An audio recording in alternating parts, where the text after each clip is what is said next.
nga xamante ne ni moom mooy Bassirou Diomaye Faye jiitu leen ñi nga xam ñooy waa conseil constitutionnel jox leen àpp délai boo xam mën nañ ci def recours est-ce que jar na ko itam vu écart ni mu toll déjà nga analyser ko. waaw mais xam nga c'est pour se conformer à l'esprit de la loi rek mais en réalité il y aura même pas de recours parce que ñi nga xam ne ñoom la ko seexal tout le monde l'a déjà félicité donc ki la félicité il ne viendra pas pour ne day def requête. Donc maintenant ne serait-ce que pour la forme et respecter aussi vraiment la loi bon dinañ ne may nañ leen ba telle date ce qui est sûr et certain li ci gën a am solo mooy faire de sorte que le conseil constitutionnel puisse proclamer officiellement les résultats et que le président de la République sortant puisse faire la passation du pouvoir le 2 avril bi nga xam ne ci la mandat di expirer.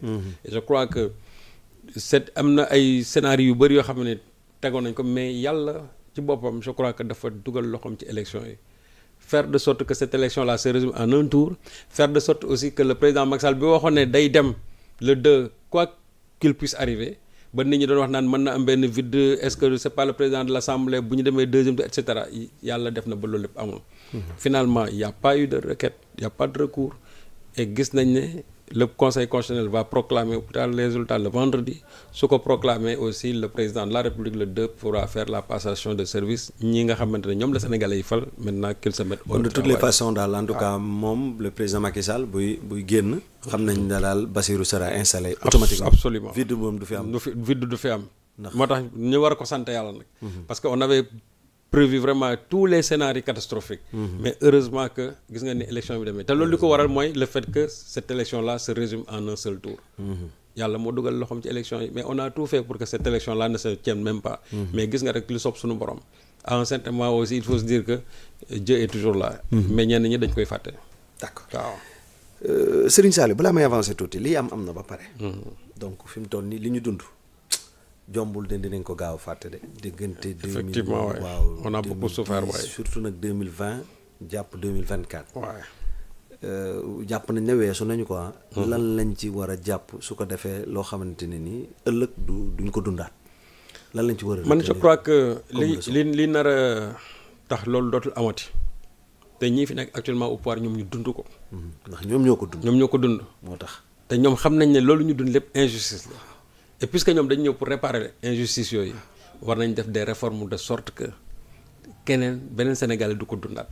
dund nañ ñàkk bañ a manifester. waaw dund nañ kaso dund nañu. effectivement façon bu ne. même booy remonter un peu plus loin en 2019 même jël 2016 ba 2019 le fait que des candidats yoo xamante ni qui ont une forte assise électorale. ñu éliminer leen au plan judiciaire parce que simplement bëgg ñoon ñu bokk ci. tout à fait. et je crois que Ousmane Sonko en a été victime. gis nga niñ ko xañee ay droits civiques am xëy ragg ko ba mu set wicc c'est-à-dire que moom daf ko perte avant élection yi jeex encore il recourt même ses droits civiques. Donc ça c'est une aberration. moo tax ma ne l'actuel président de la République moom war na bàyyi xel sur ces réformes là. c'est institutionnel parce que il faut ñu réformer. bu ñu réformé wul li fi am dina fi amaat.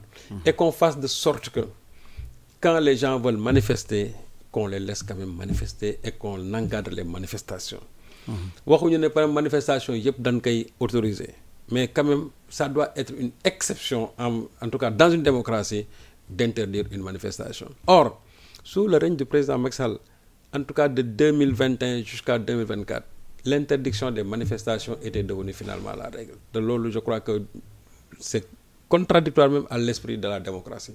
Parce que démocratie ça rime bien sûr avec la liberté de mouvement, la liberté d'expression, la liberté de manifestation. Ce qui n'a pas du tout été le cas.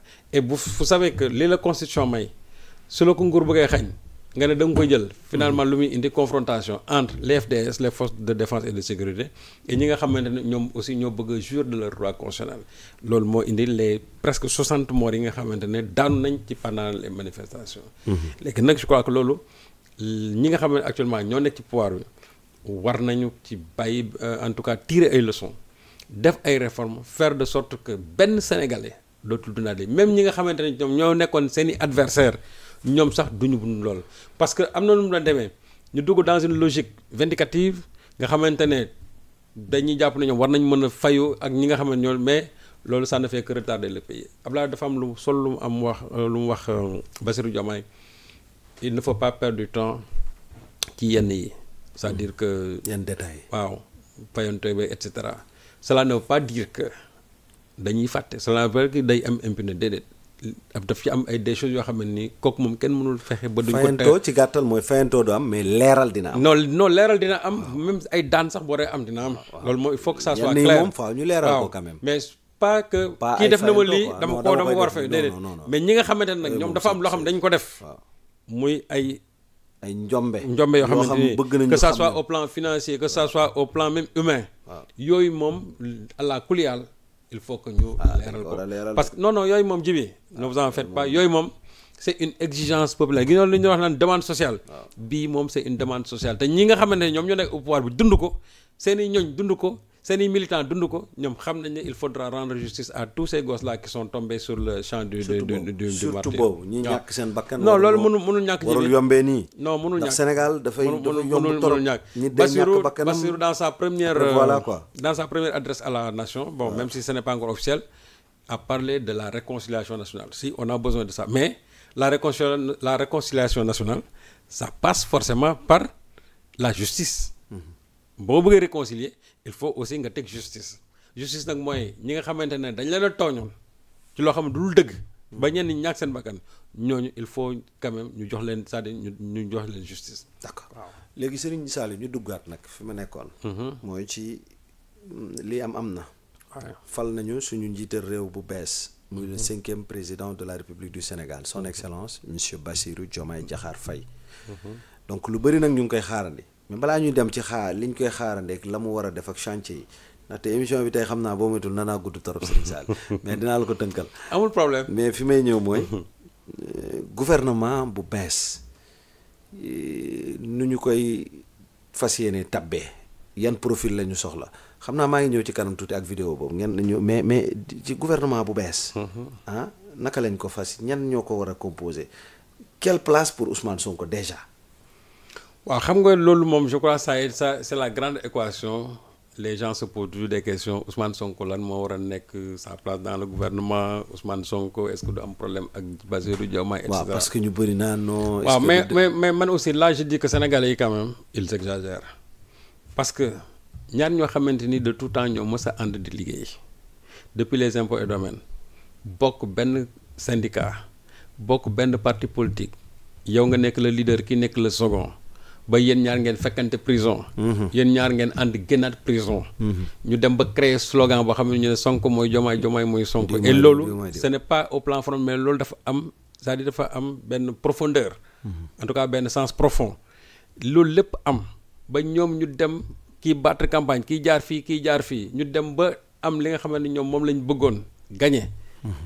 ñooñu li leen boole moo gën a am doole li nga xam ne moom la ñuy jàpp ne war nañu tàgg parce que quand je vois les gens se dire Sonko est-ce que du am problème ak Diomaye et cetera c'est-à-dire il faut nga xam nit ñi aussi parce que très souvent ñi nga xamante ne dañuy am problème ci ay pouvoir xam lu leen di tàggale c'est-à-dire pouvoirisme mooy ku bëgg pouvoir or soo leen xam ñoom seen trajectoire nga xam ne du ñoom pouvoir moo leen tënk Ousmane Sonko boo ko pouvoir tënkoon kon lañ ko doon proposé pour ñu reporter élection yi moom mu mën a dugal candidature am il l'aurait fait parce que ce qui est sûr et certain ça aurait été d'autres leaders danañ def le tout ba kii ni ñu njaaj ni ñu reporter ñu mën a dugal seen tour entre temps ñu bénéficier de la loi d'amnistie ñoom ñu war a mën nekk candidat dem candidater et ce qui est sûr et certain mooy aussi Diomaye même suñ ko laajoon ne ko ñu reporter ndax Ousmane war a mën a nekk candidat Diomaye aurait accepté que ñu reporter pour que Ousmane war a mën a nekk candidat ce qui veut dire que ñoom ñaar ku ci nekk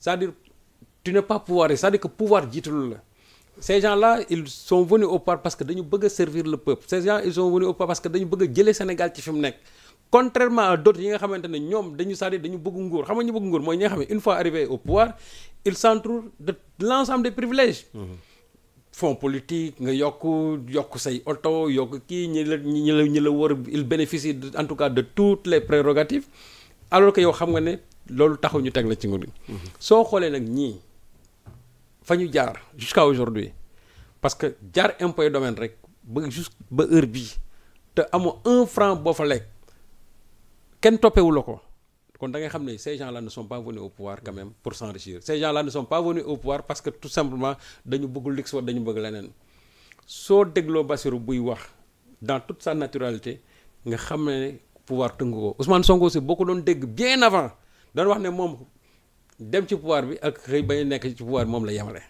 li am solo mooy ñoom ils ont un projet politique bu ñuy présenter Sénégalais yi et je crois que c'est là où ils ont réussi à fédérer l'ensemble en tout cas de beaucoup de Sénégalais autour de ce projet-là wan leen ne nos personnes sont en dessous du projet et c'est ça qu'ils ont réussi am na ñoo xam ne bu doon ñoom tey dañaan après moi c'est le déluge man la wala lu keneen waaw ou c'est moi ou c'est rien te loolu am na alors que ñoom nekk ñu tool de donc tey ñoom ñaar nga xamante ne ñoom ñoo en tout cas ñoo gën a fës ci projet bi su ñu demee ba toll fii man dama bëgg a wax Sénégalais yi il faut ngeen optimiste ñu rafet njort mais toujours ne pas prêcher quand même le malheur man li ma xam je me suis dit que ñoom ñaar ak ni ñu liggéeyandoo ba egg si fii c'est-à-dire bu ñu joxantee loxo te dañ forcément dinañ joxante loxo ce qui est sûr et certain mooy Sénégal dina jëm ci kanam léegi nag Ousmane Sonko ci ban dispositif lañ koy dugal ci gouvernement bi ça dépendra tout simplement du nouveau président ak ñoom lu mu ciy déggoog moom. mais yow sa analyse boo foo ko gis itam. non xam man je ne veux pas être dans le je ne veux pas être dans le secret de Dieu. ou soit ma ne Ousmane Sonko premier ministre wala Ousmane Sonko ministre des finances ou ministre Ousmane Sonko autre chose ou bien Ousmane Sonko conseiller mais ce qui est sûr et certain mooy loolu c'est une prérogative du nouveau président. moom mooy xool fi nga xamante ne jàpp na ne Ousmane war na ko fa mën a amee njariñ mu jël ko teg ko fa. te man leer na ma ne tey fu ko Bassirou en tout cas le nouveau président fu mu teg tey Ousmane. man xam naa ne Ousmane dina tegeewu foofu. et Ousmane fera de sorte que du am benn loo xam ne ni dafay gêner l'action du nouveau président. parce que ñoom li nit ñi war a jàpp mooy un Bassirou qui échoue mais c'est Sonko qui échoue. parce que loolu aussi un Bassirou qui échoue c'est-à-dire que c'est un Sonko qui échoue. parce que même la Sonko mooy Diomaye. waaw un Bassirou qui échoue c'est Sonko qui échoue. un Bassirou qui réussit mais c'est Sonko et le projet quand même qui réussit et qui triomphe c'est tout simplement ça. donc ñoom ils sont vraiment très conscients de cette relation là que nit ñi bëgg toujours peindre en noir et naa leen bu ngeen xoolee ñoom seen diggante boobu ba léegi ba ñu egsi ba fii li ñu traversé ensemble. comme souffrance beeg si fii ba tey yàlla jox leen nguur gi du tey lañ koy yaax donc ñoom ils sont assez conscients et aussi ils sont préparés à ce type de discours.